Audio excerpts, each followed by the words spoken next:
बुलढाण्यात डेंग्यू सोबत चिकनगुनियाची साथ हळूहळू पसरू लागली आहे। जिल्ह्यात आतापर्यंत डेंग्यूचे 38 तर चिकनगुनियाचे 13 रुग्ण आढळून आले।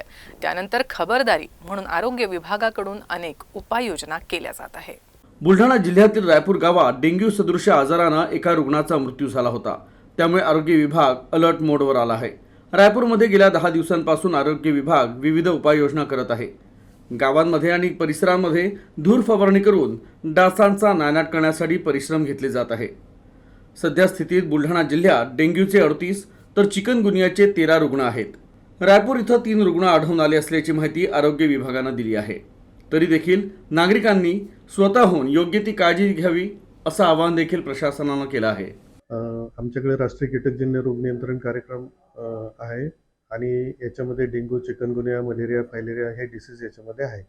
सध्या आपल्या जिल्ह्यामध्ये मलेरियाच्या तर केसेस निरंकच आहेत, त्याच्यामुळे तो सध्या मलेरियाचा कुठलाच प्रॉब्लेम नाही आहे।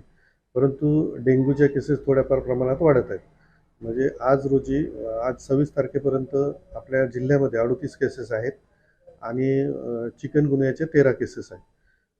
आता पूर्वी म्हणजे मागच्या वर्षीच्या तुलनेमध्ये या वर्षीच्या केसेस आपल्या निश्चितच वाढत आहेत। याच्यामध्ये हवामानाचा बदल हा एक मोठा फॅक्टर आहे, म्हणजे पाऊस। आता पावसामध्ये हा रिमझिमच पाऊस पडतोय। जर जोरात पाऊस आला तर कदाचित हे सगळे वाहून जातील, त्याच्यामुळे काही म्हणजे प्रादुर्भाव तेवढा राहणार नाही।